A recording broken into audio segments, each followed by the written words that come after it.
Thank you for watching BlaXit. Please subscribe to our channel BlaXit, smash that like button and share everywhere. To all the honorable members of the House, we thank you, all the dignitaries, everyone that's here with us today. So today I will be talking about BlaXit and also CODE, the Council of African Descendants. BlaXit is the YouTube channel, which was founded by my wife Juliet and also myself. And how we got started is that we had a vlogger came over from Ghana. Some people might know of him, Watermeyer. And he done one interview with my wife that actually went viral. So he said to my wife, I think you should really have your own channel to sort of document the journey here in Africa and to show Africa, not only Gambia, but the whole continent in a positive light. Because we all know that they don't talk about the continent positively in the West. So that's why we come back here to show the best of Africa. So we went on a mission of doing a lot of different videos showing different aspects of Gambia. And many people listen to us and now decide they want to repatriate back home. They want to be a part of Africa. Some even said they haven't even seen Africa in such of a positive light before. And many are coming. And so we also went out to seek about citizenship. We visit a lot of honorable ministers. And they said to us, I know you all are here, but do you have an organization that represents you?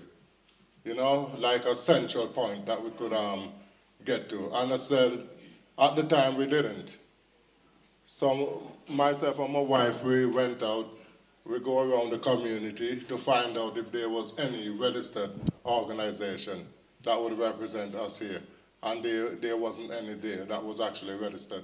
So we went out, we put it out in the community, and we formed the Council of African Descendants. That's called. We didn't want to use the word diaspora, because really we're all African descendants. That was just misplaced and need to come back home. And many of us joined, and many of us put our heads together.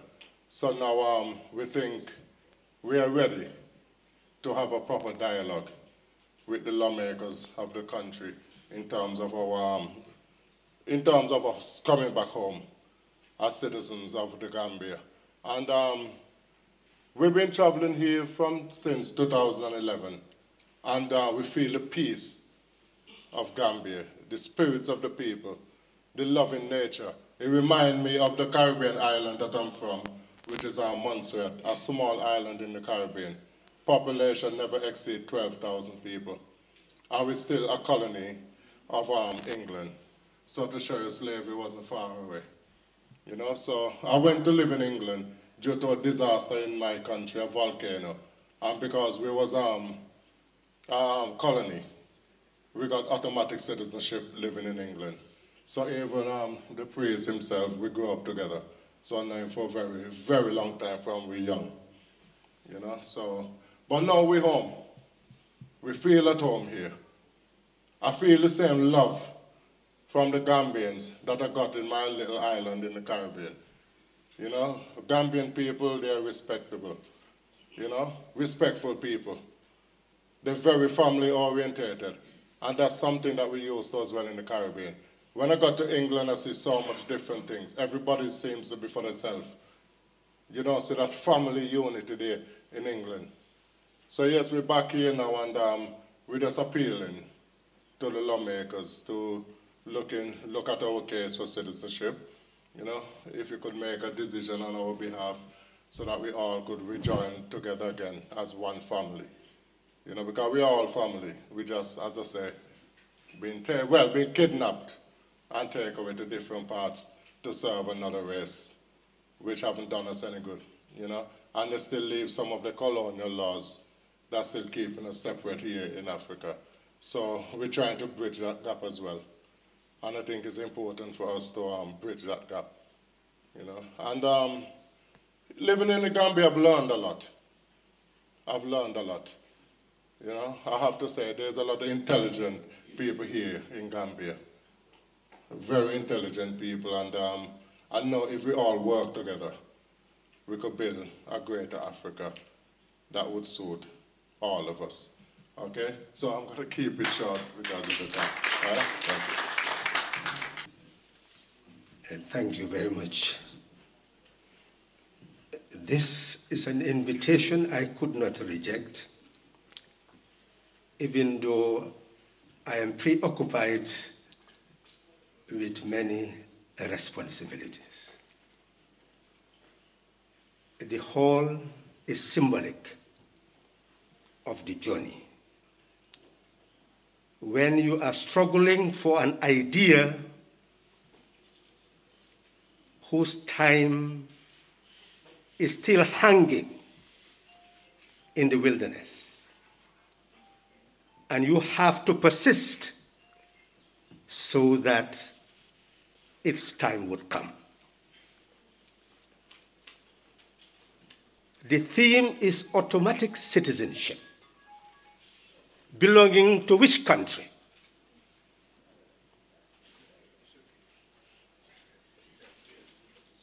Which country? Automatic citizenship to which country?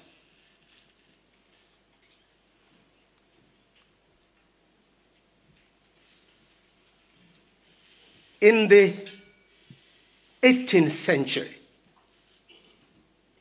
how many millions of Africans were taken from the continent?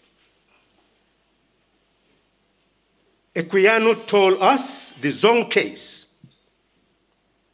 where 130 Africans were dumped from a British ship for cargo insurance.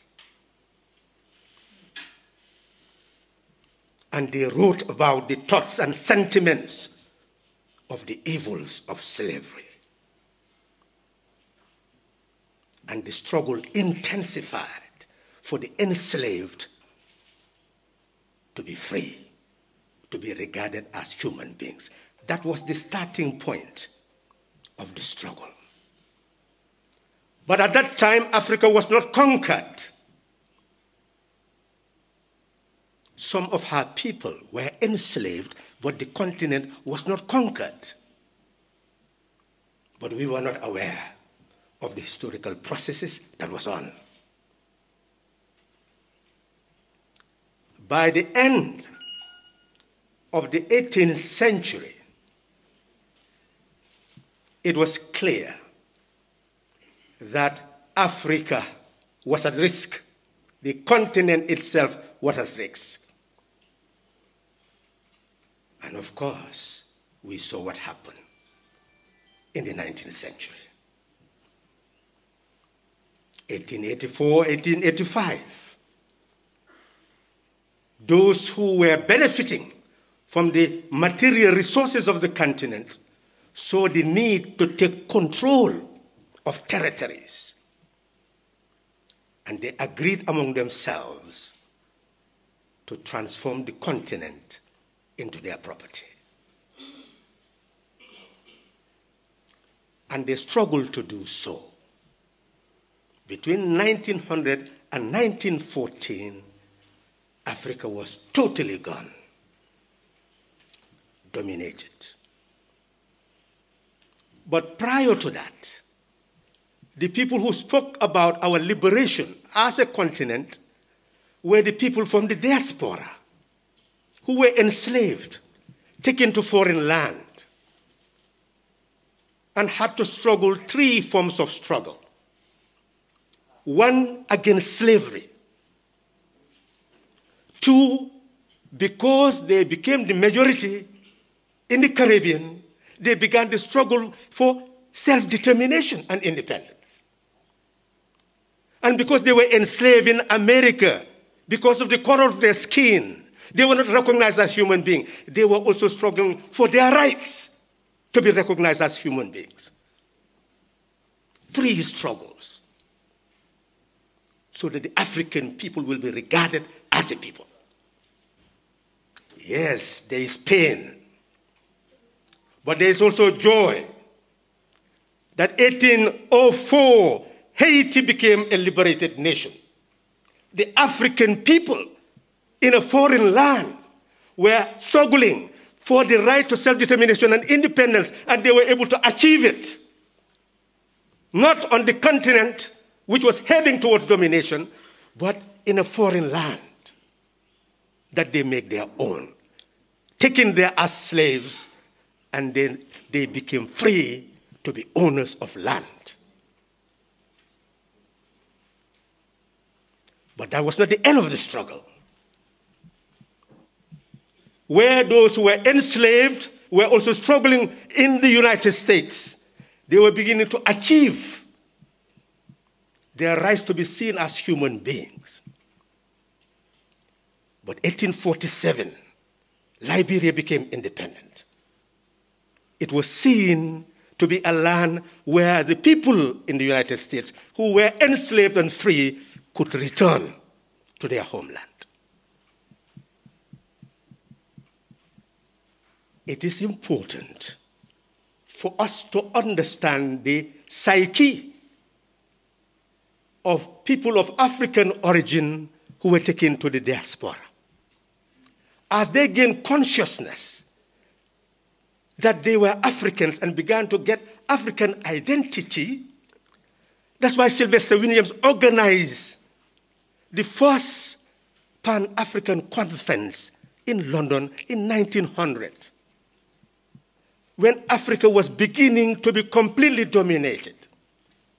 For Africans in the diaspora and Africans from the continent to begin to fight together, first to have a common identity and struggle for their kind, not to be subjected to any form of exploitation and domination. That was the objective of the Pan-African struggle. Of course, I'm giving 15 minutes. I will conclude very soon. With that struggle,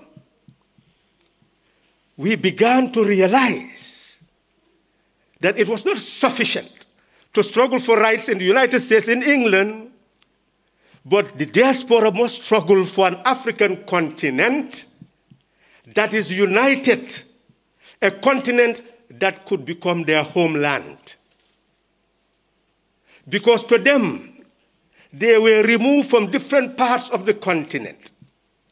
Congo, Angola, Benin, Senegal, Gambia, from different parts of the continent.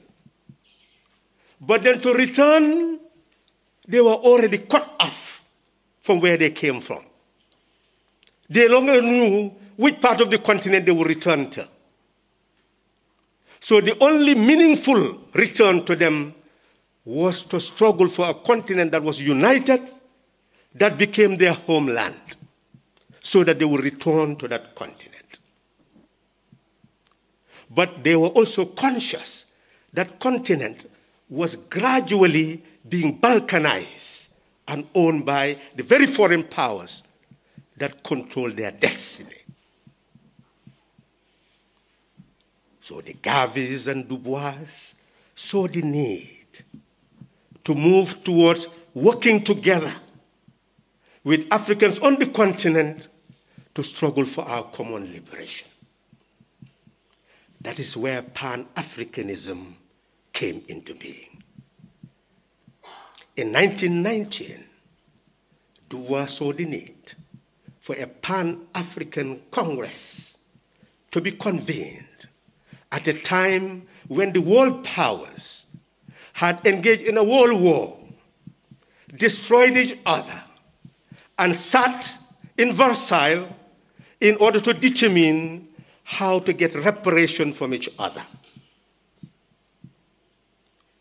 But people of African descent knew that all they were there to do was to change the equation so that those who were defeated now will surrender their colonial territories to those who were the victors.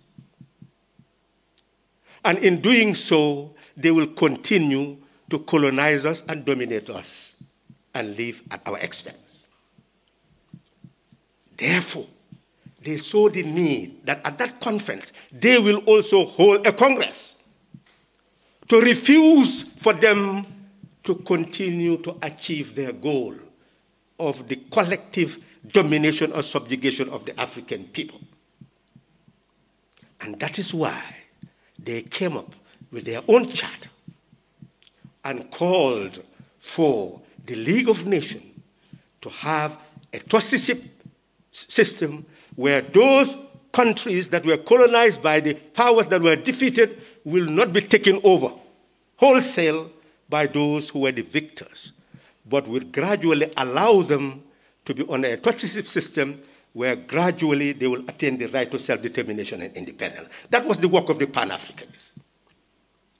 And that's why the Namibians, the Cameroons, and all these countries that were under the German domination went through a trusteeship system. My conclusion, the African people in the diaspora and Africans from the continent came to the realization that the African people will never earn dignity unless we unite and build a continent that can ensure that our self-determination will lead to self-reliance, that we are capable of managing our own affairs. That is why they were struggling for a united Africa, because they saw the need for a continental bank, because they have learned from defeated Europe. Europe engaged in Second World War, devastated itself, crumbled, and had to go to beg for support from the United States that was not very much involved in the war. That's what brought about the Marshall Plan. They told them, go and unite and come to us to beg.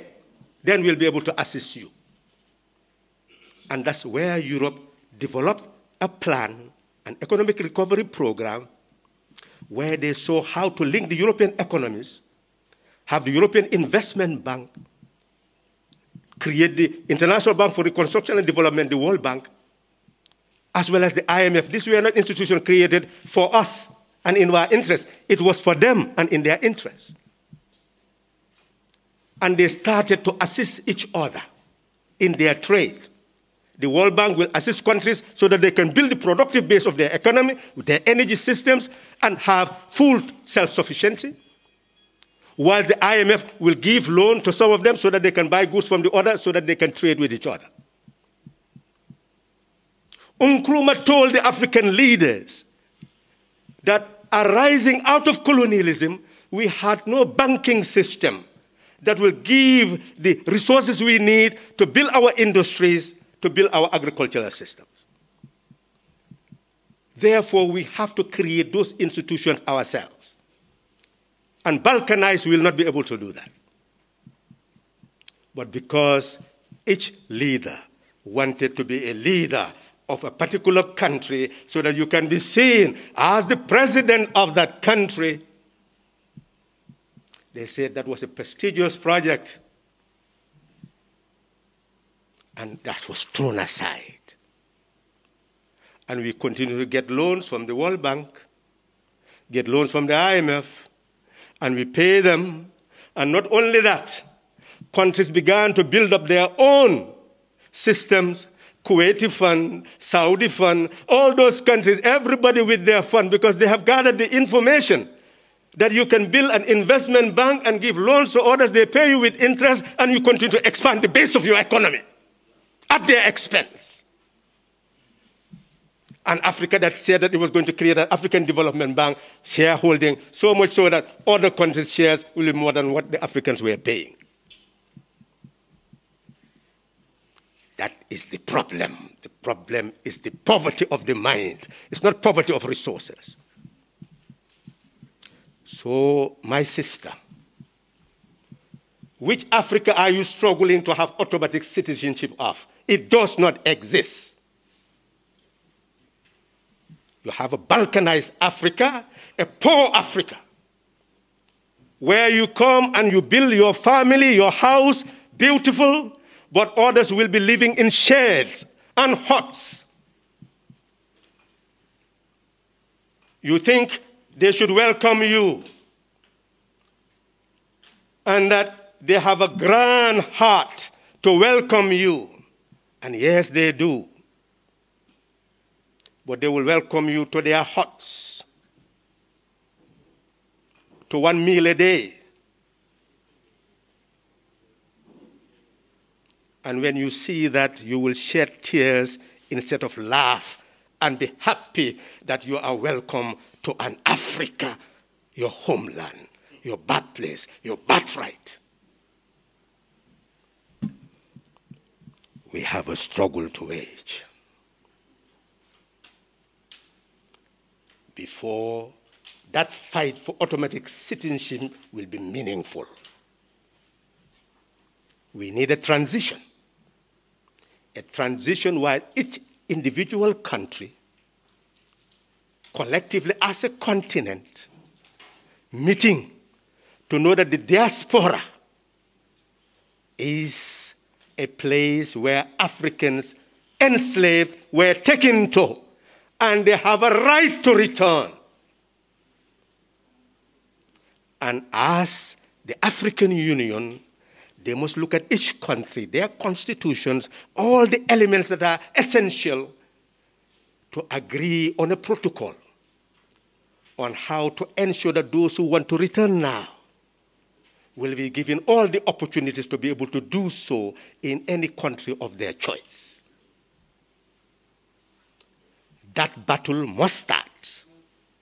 But those people must be conscious that they are returning to a continent where they are ready now to work to rebuild so that they can welcome others who would not want to come and live in huts and see an environment that is not fit for purpose.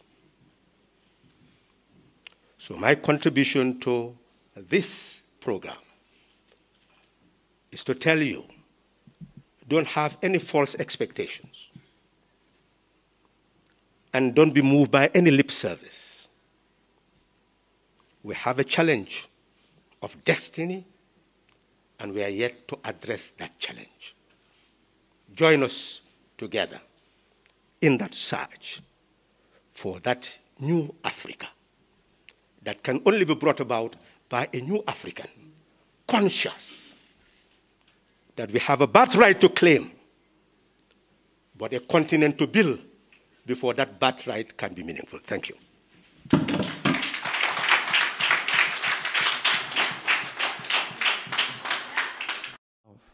One nation, one Africa. Thank you, BlaXit family. Please keep watching and remember, follow your dreams. Purchase your tracks today.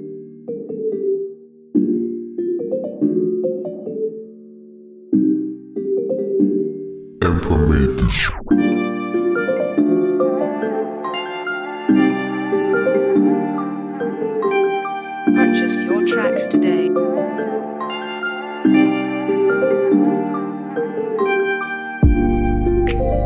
Purchase your tracks today.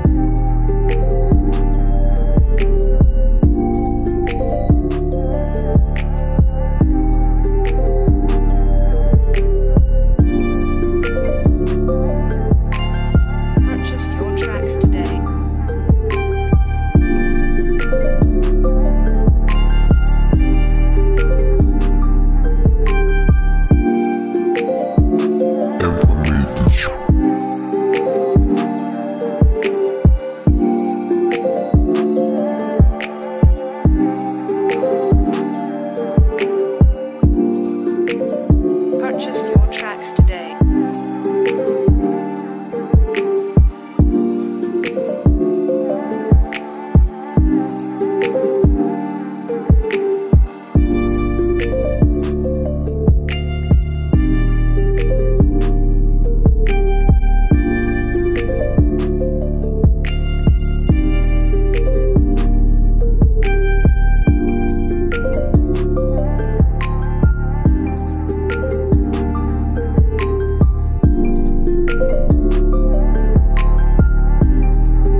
Purchase